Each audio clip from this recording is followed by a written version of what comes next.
In the quiet moments of our lives, when the noise of the world fades and we're left alone with our thoughts, many of us have encountered what feels like closed doors.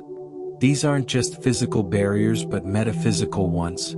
Doors to opportunities that remain shut, doors to relationships that won't open, doors to inner peace that seem permanently locked. The ancient wisdom of Solomon offers us not just hope but practical spiritual technology for dealing with these moments of stagnation and frustration. The historical Solomon, son of David, ruled Israel in the 10th century BCE and became legendary for his wisdom. The biblical account in 1 Kings 3 verses 5 to 14 tells us that when God appeared to Solomon in a dream and offered him anything he desired, the young king asked for an understanding heart to judge thy people, that I may discern between good and bad. This request pleased God so much that he granted Solomon not only wisdom but also riches and honor. The profound lesson here is that when we prioritize spiritual discernment over material gain, the universe responds with abundant provision. Before we can effectively address closed doors, we must understand their nature. From a spiritual perspective, closed doors aren't necessarily punishments or obstacles but rather divine protection or preparation. Sometimes a door remains closed because what lies behind it isn't aligned with our highest good. Other times the timing isn't right for our entry. Solomon's wisdom teaches us to discern the difference between doors that require persistent knocking and those that demand patient waiting. Modern psychology echoes this ancient wisdom. Carl Jung's concept of synchronicity suggests that meaningful coincidences often guide us toward our destiny. When we encounter repeated closed doors, it might be the universe's way of redirecting us toward our true path. As Jung noted, who looks outside dreams, who looks inside awakes. This introspection is the first step in working with Solomon's key. Solomon's approach to overcoming obstacles involves three interconnected principles: wisdom, timing, and alignment. These form what we might call the three teeth of the spiritual key that opens closed doors. First, wisdom isn't merely intellectual knowledge but practical understanding applied with discernment. The book of Proverbs, attributed to Solomon, is filled with practical wisdom for daily living. Proverbs 4 verse 7 states, "Wisdom is the principal thing, therefore get wisdom, and with all thy getting get understanding." This wisdom involves recognizing patterns, understanding human nature, and making choices aligned with universal principles. Second, timing is crucial. Ecclesiastes 3 verse 1 reminds us, "To everything there is a season, and a time to every purpose under the heaven." Solomon's key teaches us to distinguish between knocking louder and waiting patiently. Third, alignment refers to harmonizing our actions with divine will. This doesn't mean passive resignation but active co-creation with the universe. When our intentions, actions, and energy are aligned with higher principles, closed doors begin to open naturally. The practical application of Solomon's key begins with what we might call discernment meditation. This involves quieting the mind through deep breathing, then visualizing the closed door in question. Rather than focusing on forcing it open, we approach it with curious contemplation. We ask ourselves, is this door closed for my protection? Is the timing not right? Or is there something I need to learn or become before I can pass through? This practice aligns with modern mindfulness techniques that encourage non-judgmental awareness of our circumstances. Neuroscience research shows that such contemplative practices can actually rewire our brains, moving us from reactive frustration to creative problem solving. Studies using fMRI technology have demonstrated that regular meditation increases activity in the prefrontal cortex, associated with higher-order thinking, while decreasing activity in the amygdala, the brain's fear center. This neurological shift is essential for applying Solomon's wisdom to our challenges. Another crucial aspect of Solomon's key involves what ancient traditions called the power of the spoken word.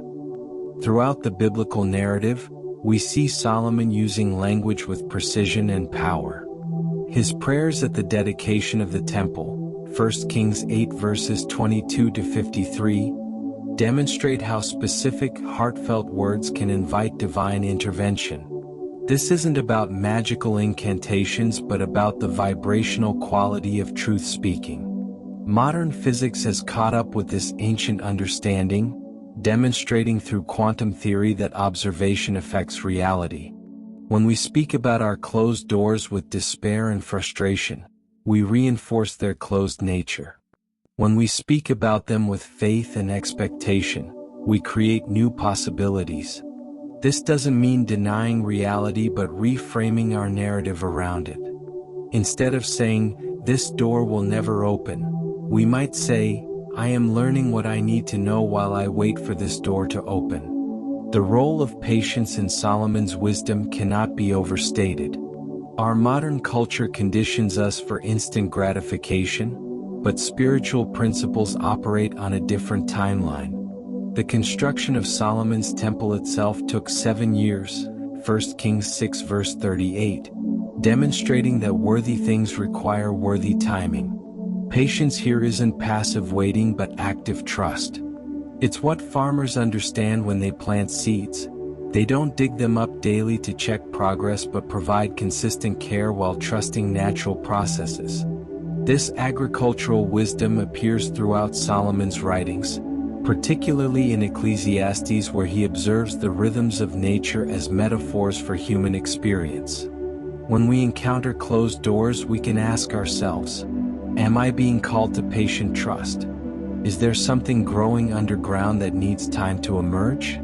Solomon's key also involves recognizing that some doors open inwardly rather than outwardly. Sometimes the barrier isn't external circumstances but internal blockages. Fear, unforgiveness, limiting beliefs, or unhealed trauma can create doors that appear external but actually require internal keys. Solomon's Proverbs are filled with references to the heart as the seat of wisdom and transformation. Keep thy heart with all diligence, for out of it are the issues of life. Proverbs 4 verse 23. Modern therapeutic approaches like cognitive behavioral therapy echo this wisdom, helping people identify and transform internal narratives that create external obstacles. The key here is honest self-examination coupled with compassionate acceptance. We must be willing to look at our own contributions to our stuck places while avoiding self-blame. Community plays a vital role in applying Solomon's key. Solomon himself didn't rule in isolation but with counselors and advisors. When facing closed doors, we need the perspective of trusted others who can see what we cannot.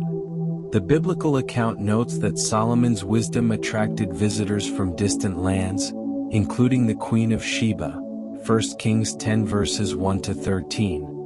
This reminds us that wisdom grows through exchange and dialogue. In practical terms, this might mean seeking spiritual direction, joining a support group, or simply being vulnerable with wise friends. Sometimes others can see keys we're overlooking because they're not emotionally entangled in our situation. The relationship between action and surrender represents another dimension of Solomon's key. Some doors require our vigorous effort while others demand our surrendered trust. Wisdom lies in knowing the difference. The story of Solomon judging between two women claiming the same child, 1 Kings 3 verses 16 to 28, demonstrates this balance. Solomon took action by calling for a sword, but then surrendered to the natural response that would reveal truth. In our lives, we might need to simultaneously knock on doors while trusting divine timing. This paradox of effort and surrender appears throughout wisdom traditions. The Serenity Prayer, attributed to Reinhold Niebuhr, captures it perfectly. God, grant me the serenity to accept the things I cannot change, courage to change the things I can, and wisdom to know the difference. Solomon's key ultimately points toward transformation of consciousness. Closed doors often signal that we're operating from an outdated version of ourselves. The key that opened previous doors may not work on current ones because we're being called to grow. Solomon's own life demonstrates this evolution from young uncertain king to wise ruler to philosophical elder writing Ecclesiastes. Each phase required different keys. Modern developmental psychology confirms that human growth occurs in stages, each with its own challenges and necessary adaptations. When we face persistent closed doors, we might ask, what version of myself is trying to open this door? What new version is being invited to emerge? The practice of gratitude serves as a master key in Solomon's approach. Throughout the biblical narrative, Solomon begins important undertakings with thanksgiving and praise. This orientation of gratitude creates what modern positive psychology calls an open field perception, where we notice possibilities rather than obstacles. Research by psychologists like Robert Emmons has demonstrated that regular gratitude practice rewires our brains for greater happiness and resilience. When applied to closed doors, gratitude might involve thanking God for the protection of a door that remained closed or for the growth occurring during the waiting period. This doesn't mean pretending to like difficult circumstances, but choosing to focus on the goodness that persists despite them. Faith constitutes the final element of Solomon's key, not blind belief but evidenced trust based on past experiences of divine faithfulness. Solomon's temple dedication prayer recalls God's faithfulness to David as the foundation for trusting God's future promises. In our lives, we can cultivate this kind of faith by remembering previous doors that opened at the right time, unexpected solutions that emerged, or growth that came through difficulty. This remembering faith creates what Hebrew scripture calls Ebenezer, stones of remembrance that mark God's help in the past so we can trust Him for the future. Neuroscience shows that this practice of recalling positive memories actually builds neural pathways that enhance optimism and resilience. In conclusion, Solomon's key to unlocking closed doors involves a multifaceted approach combining wisdom, timing, alignment, discernment, truthful speech, patience, internal work, community, balanced action, consciousness transformation, gratitude, and faith. This key isn't a magical bypass but a transformational process that changes us as it changes our circumstances. The closed door itself becomes the catalyst for growth as we apply Solomon's wisdom. As we develop these qualities, we discover that many doors open naturally, while those that remain closed lose their power to disturb our peace. We become like Solomon, not because we possess all answers but because we trust the source of wisdom enough to navigate life's mysteries with grace and courage. The greatest discovery is that the key was never about manipulating external circumstances but about unlocking our own divine potential. In the words of Solomon himself, "Trust in the Lord with all thine heart, and lean not unto thine own understanding. In all thy ways acknowledge him, and he shall direct thy paths." Proverbs 3 verses 5 to 6. This trusting partnership between human seeking and divine guidance ultimately opens every door that needs opening, and gives us peace about those that remain closed for now.